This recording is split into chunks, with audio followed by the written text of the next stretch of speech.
It's Talking Twins and more with Nix and Naomi, thanks to twinfo.com.au and doublebub.com.au. It's Talking Twins and More, a multiple birth podcast with myself, Nix, and joining me as always, it is my favourite time of the week, my wonderful co-host Naomi Dorlan from twinfo.com.au. Hello, how you going? Hello, Nikki. How are you? Oh, you know what? I'm good. I'm okay, but there's a lot going on at the moment. Oh, how about you? Oh, I'm awing in sympathy and understanding because, yeah, me too. I tell you, this multiple birth gig is not for the faint-hearted, and I don't even know why you and I are complaining because we've only got the two twins. I know. The twins each. And, I mean, some other people have got... Mate, yeah, I couldn't manage the juggle with any more at the moment. No, I must admit, somebody actually asked me that the other day, and they said, the kids are going to go to school next year. Are you thinking about having another? And I said, look, I've always said I'd love to. Chris is a bounce straight away, but I must admit right now, I'm struggling to keep my head above water. So, yeah, the idea of juggling more balls is just not an option.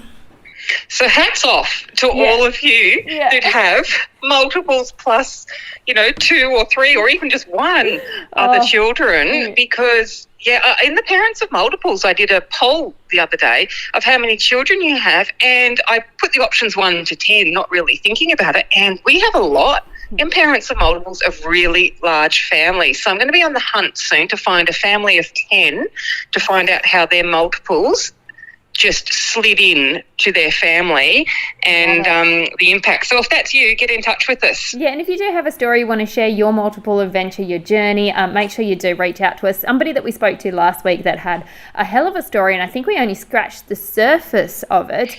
So we've welcomed her back this week.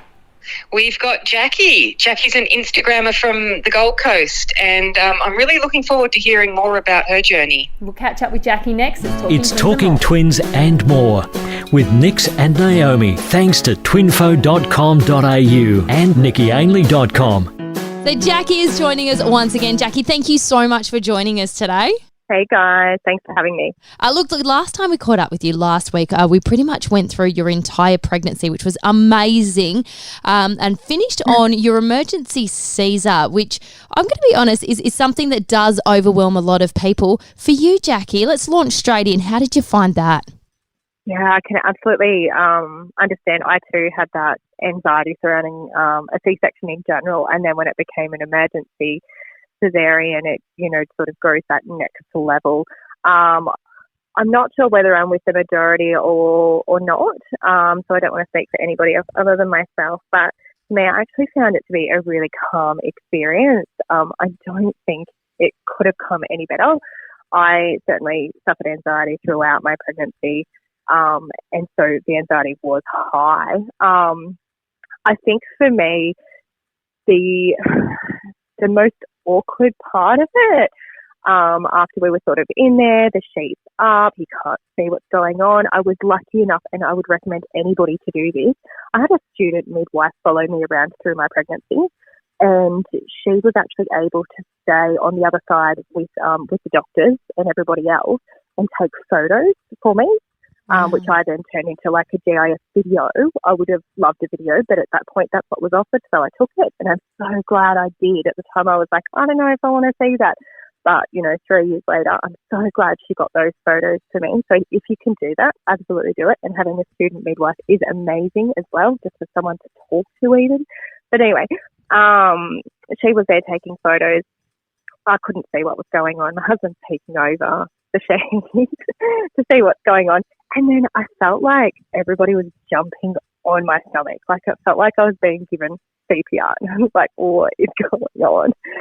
And it was actually them trying to, because like baby A was out. And so they were actually trying to push baby B like down from under my ribs to getting out. I had exactly the same experience. What are they doing? Yeah, I had exactly the same experience, and I can still to this day, just all I could feel was that pressure, that deep pressure as they went right up. And same thing, I had no idea what they were doing. And afterwards they're like, oh yeah, we literally had to like tug twin B back down to get him out because he was right under my chest as well. Isn't it? Such a funny feeling. The most unique thing. Yeah, it really is a funny feeling. I liken it to people who have never had a cesarean before that you're trying to remove a gumboot that's one size too small. There's that tugging. It doesn't hurt. You can just feel the tugging. Weird. Yeah. It's like I just die and I'm like floating over my body here. Like, what is that? It's so weird. But everything went. Oh, it couldn't have gone better. I had probably the best star, I think, out of like in the world, considering it was an emergency cesarean. And, you know, I know it sounds silly, but I know that plenty of women can relate. Things like that you worry about. How's it going to look? Is it going to be this? Is it going to be that? So, you know, having an emergency doesn't necessarily equal, you know, doomed. It can be calm. It can be amazing. And yeah, I just wanted to share that to anybody who does have anxiety surrounding it. That's a really good point, because I know that I myself, even though I knew I was having a cesarean and I was a hospital inpatient, it suddenly all happened, and my emergency cesarean happened a lot earlier than I expected.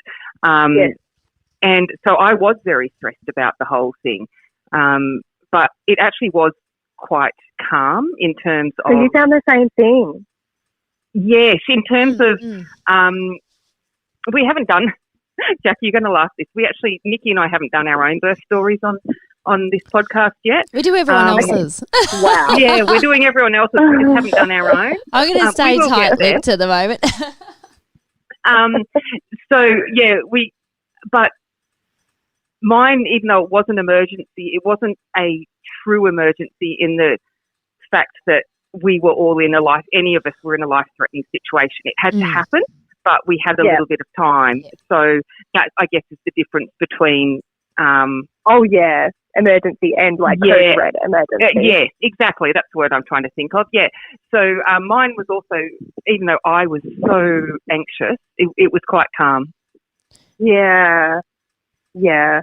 I want to know, Jackie, how was it for you in the weeks afterwards? Because that's where I probably struggled more and probably didn't know as much to expect from recovery. How did you go with that particular point?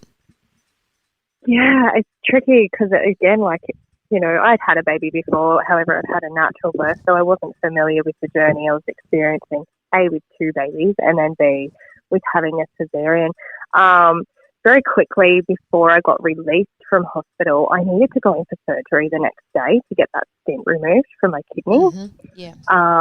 So that was just a little bit annoying more than anything, because it was like, you know, you're trying to establish those bonds with the babies, and then, you know, get into your breastfeeding and whatever routines, you know, that you've got in your mind of what you wanted to do, and then you sort of just whisk away and your babies have to get taken care of by somebody else. And but that went all smoothly, which was good. And then I was able to actually really settle in to being a new mum. And so, yeah, we were released pretty quickly. I think it was day 3. We came home. How did the things like with the anaesthetic affect things like your breast milk and things? Well, again, I was awake. So, were you? I was in theatre, yeah. But again, they kept me awake so that they only needed to give me, I'm not sure of the technical terms to give me for any nurses or doctors out there, but they give me like the minimum required for me to still be awake and then do whatever they need to do. Oh, fantastic. Yeah. Well, that's encouraging. That's great. Well, it was, and because then you don't have the groggy recovery taking, you know, so much longer and that's what I was. That. Yeah, that's what I was kind of just visualising, was that, you know, you lying in a recovery bed in a ward away from your babies, you know, and then it's like, how do you breastfeed? How do you? Yeah.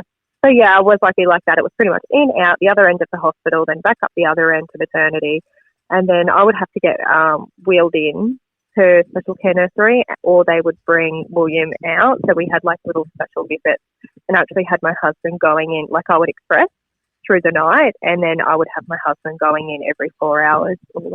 Probably wasn't even 4 hours, to be honest. It was probably every 2 or 3 hours, like to feed him. He was doing the hard yards. Yeah, and then I had Leo with me Oh, because awesome. he was only in special care nursery for a couple of hours. So then I had him with me, and that was really good because then I, could establish one baby because I wanted to feed both. I wanted to do the 40 holds. I wanted to kill two birds with one stone because I know that being a new mum's going to be busy, going to be lots to do, and there's two, so let's just feed and do everything at the same time to try and make it. I thought that would be easier for myself. I don't know that it was. I think it's a bit harder. Again, I think it's something that Naomi and I haven't got to on our own journeys yet because we're yet to give birth. The longest pregnancies on a podcast ever. But talk us through for you from beginning to end, what was the breastfeeding experience like? Because so many people have different experiences, particularly with multiples. Sure. I was 100% wanted to breastfed successfully with my first child. Found it very simple first time round. Didn't think I'd have any problems. So I brought my, that breast friend pillow thing prepared, had everything there. I think I brought one tin of formula as like a backup in the back of the cupboard in case, because you don't want starving babies. But I fully prepared to breastfeed. So the nurses were really great. So was the student midwife in helping me and the babies develop their latch.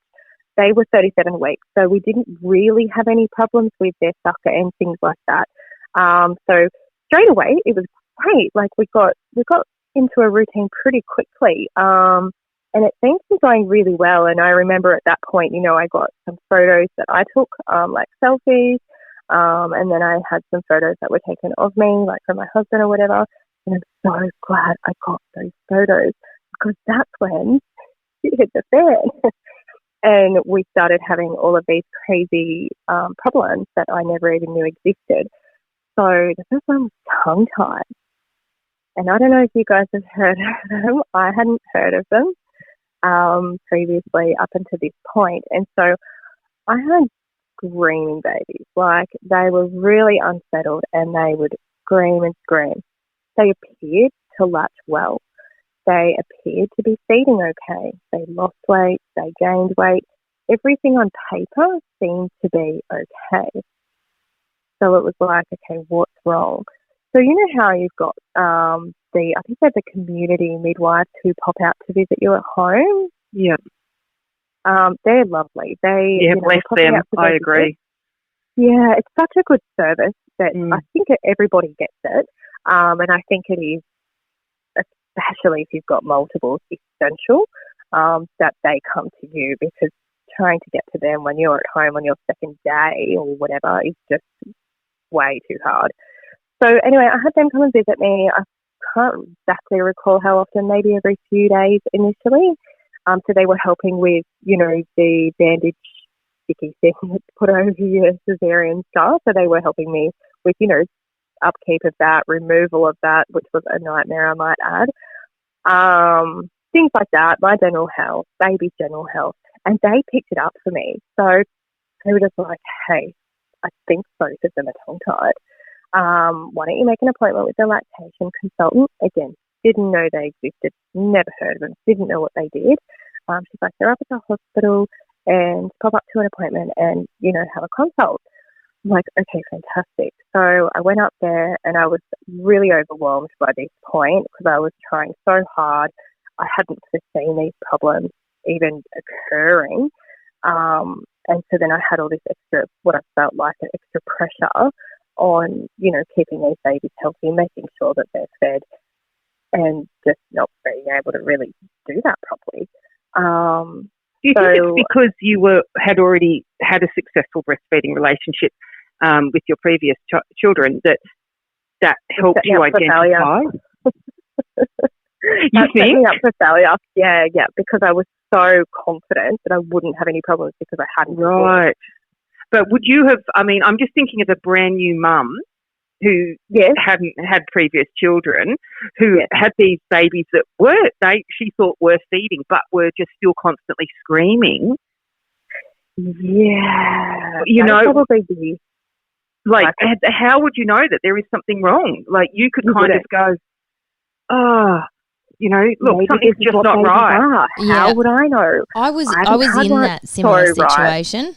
That was Really? Yeah, that was me. I won't go into the details now because we haven't talked about it, but I was the first time mum with the expectation that I was going to be able to breastfeed, and it wasn't working with the boys. It wasn't working for any of us, and it was a different situation in the end result, and it took us months to get to the bottom of it.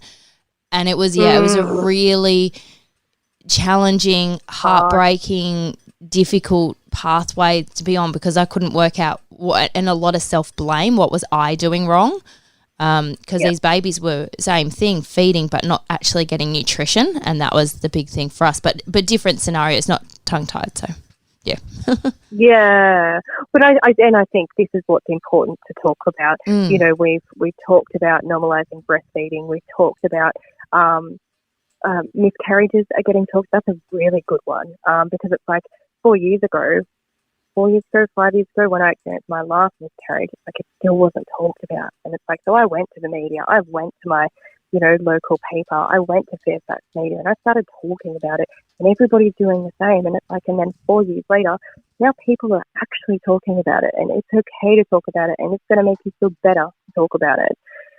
And so it's like all of these things that people have problems with, the more we talk about it, the more awareness gets raised, the more conversations are had, the more you don't feel alone going through it. And these are so important. I completely agree. There's so much pressure on mums to breastfeed, and you can have the best intention, but things don't always necessarily work out. And the guilt, and you've got that new mum guilt anyway, and in a twin mum or multiple mum situation, you've got more than one, you're dividing your time, and then to put that enormous pressure on yourself and then not be successful, you can end up feeling like you've let yourself down, your kids down, everything down. And it doesn't help the general public's opinion. You get told while you're pregnant, you won't be able to breastfeed because there's two of them. And then you get other people when they see you giving a bottle, so you're not breastfeeding? I mean, come on, people. Isn't it amazing how everybody has an opinion? It's appropriate. And it's appropriate to vocalise that to the mum at the time as well. It's like, you can have your opinion, but do you actually need to say that out loud to the mum? Like, why don't you go to your little gossip party and gossip over there away from the babies and the mum? They've got enough on their plate. They don't need your 2 cents. They need, well done, mum. They need, you're doing a great job. They need, what can I do to help you? That's what they need. They don't need judgment or any of the crap that comes out of people. So I had a lady come up to me when I was going to a doctor's appointment, when I was going through this whole having so much trouble with breastfeeding.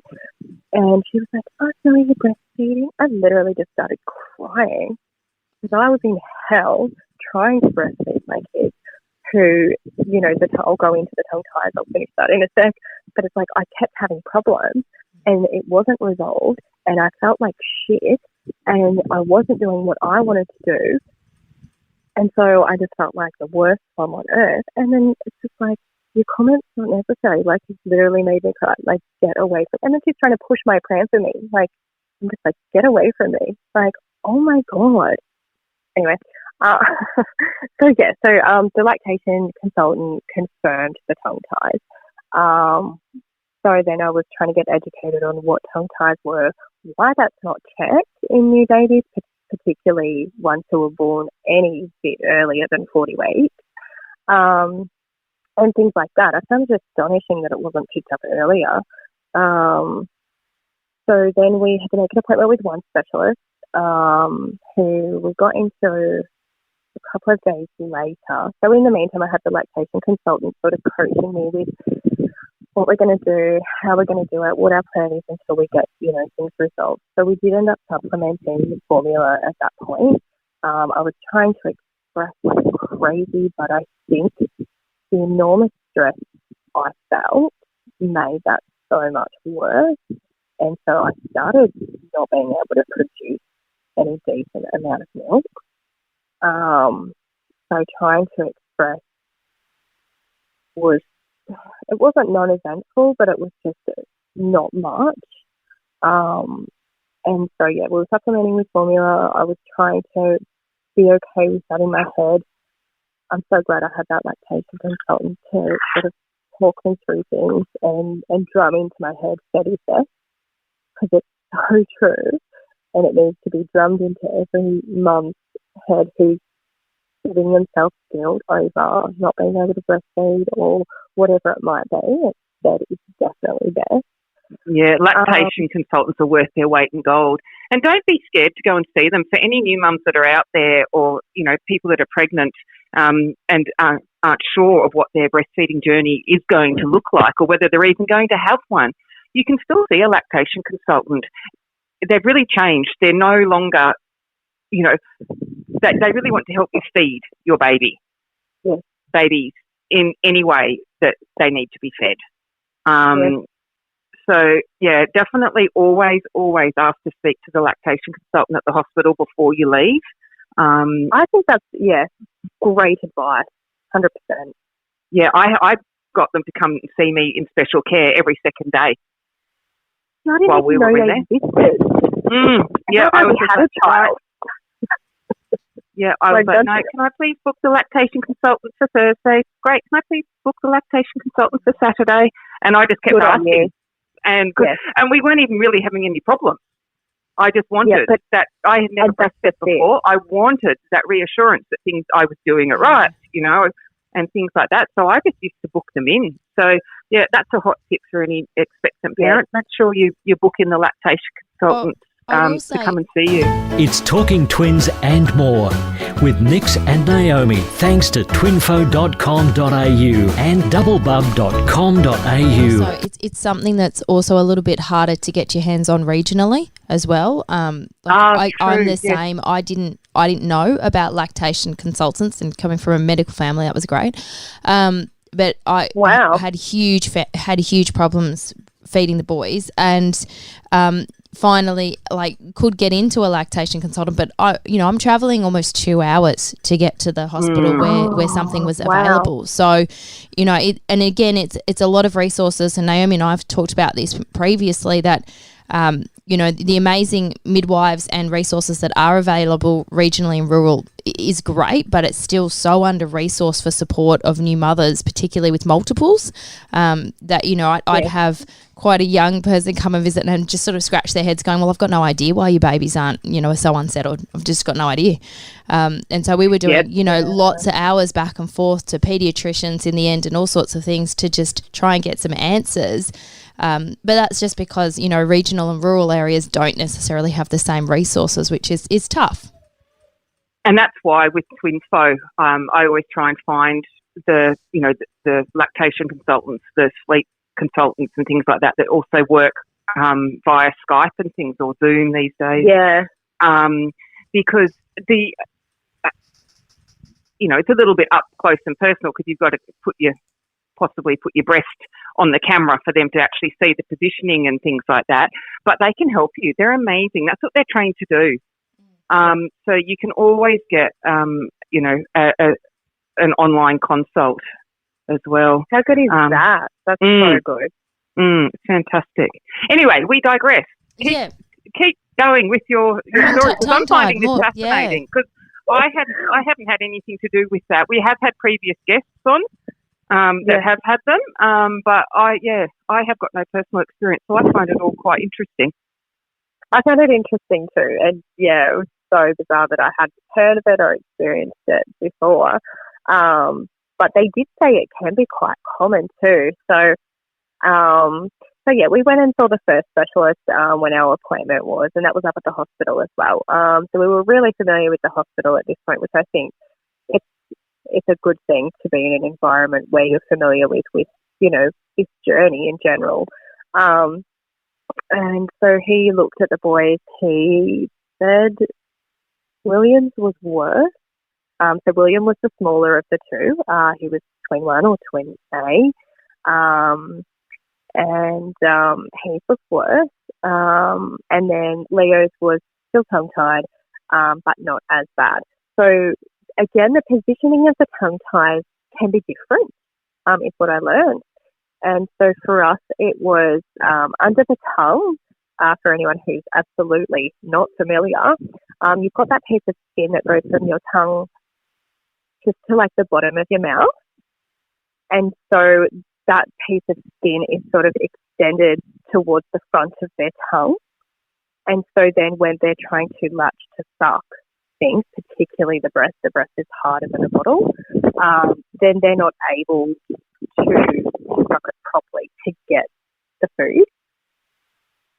So this doctor in particular, the way that the boys' tongue ties were, he said that he wasn't experienced enough to deal with their tongue ties, which I am regional. So that my heart just sunk when I heard those words. I'm like, what do you mean you can't help? And then he said, you're probably going to need to go to Newcastle or Sydney.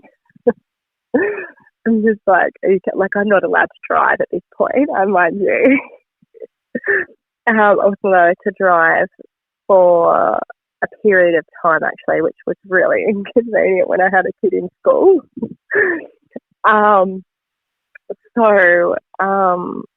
We ended up, I think we went back to the lactation consultant after that, and then she was like, no, I'm sure there is. Let's do some research together and we'll find somebody else. So we did actually find somebody else locally. I could not even believe my luck. And he had his own clinic away from the hospital. So we managed to get into him, and then we did manage to get it fixed. And it was literally easy peasy, lemon squeezy. It was just fantastic. And I was like, great, now we can try and move forward. I couldn't get them back to feeding on the boob and me being able to produce enough milk, which was really sad. But, it is what it is, and you can't control plenty of things. And I think that's, what you start learning through that is, it's out of my control. I've done what I can, and we need to move on as a family. So we did that. And that was my breastfeeding journey. It just goes to show, doesn't it, that you just can't predict anything with multiples. And I've always said that, my biggest advice to families is just to do what is best for your family. 100%. And because that's different for every family, and all the babies are different. And just because you have two babies doesn't mean they're going to be exactly the same in their feeding or anything like that. So I think the moral of this is to, not get too fixated on your expectations. Yeah. And you need to, make sure that your expectations are really flexible. And I think that's a big lesson to learn, especially as they're newborns, because the amount of flexibility you need to create as they begin growing, and then you go through different milestones and different challenges, you need to learn that flexibility quickly. It's for your own mental health. And, I definitely went through postnatal depression, and we'll talk about that probably a bit later, but being able to let go and being able to drop standards and being able to say, it is what it is, but I'm going to do what I can is just, I think it's a part of that mental health journey of where you've got to get to. Be able to say, you know what, I'm doing the best I can, and it is good enough. And then really believing that in yourself. I think that's a huge lesson to learn as quickly as you possibly can for your own well-being. Well, thank you so much for sharing that with us. I think that's just a really important takeaway. And I think also the honesty, because as you said, there's so many people who we hear much like the journey of pregnancy, and, we hear the good sides of them and the good pregnancies, and the people who go like yourself to 37, or then we hear the 21, sort of 29-week ones. But for people to be able to articulate that breastfeeding isn't always an easy journey is something that is exactly what you said earlier. It's just not talked about enough. Yeah. Yeah. Speaking of though, did you see the new controversial ad about breastfeeding that they've just taken off and then not airing? Because I think it's a really good ad. It's got everybody's boobs out, everybody's feeding their babies, and it normalises breastfeeding to a point of, you can have conversations with your kids and be like, this is normal. You can have conversations with your husband. This is normal. You can have conversations with your friends. This is normal. It's not sexualized. It's feeding a baby. Not a big deal. Just throw that in there. It is. I mean, that's a whole nother story, isn't it? It is just normal. And look, 100%. some people can do it, some people can't, and there's lots of reasons why people can, and there's just as many reasons why people can't. So, I mean, fed is always best. You know, particularly, you know, you do need to take into consideration the mother's mental health and everything like that. There's all different aspects of feeding. It's not just the production of the milk. That's exactly it, yeah. Well, thank you so much for sharing your story with us. And, yeah, I think we've still got a bit more to go through with your interesting journey of parenting multiples. So we'll have to bring you back again, Jackie. Yes. Yeah, thanks. We'll bring you back again. We'd love to go into the, you know, the whole postnatal depression side of things, because I think there's a lot of mums, parents of multiples that probably end up in that situation and don't realise. So I'd love to have that chat and more about, you know, your journey to where you're up to now. Awesome. Thanks, guys. Thank you so much for joining us this week. You'll be back. It's Talking Twins and more with Nix and Naomi, thanks to twinfo.com.au and doublebub.com.au.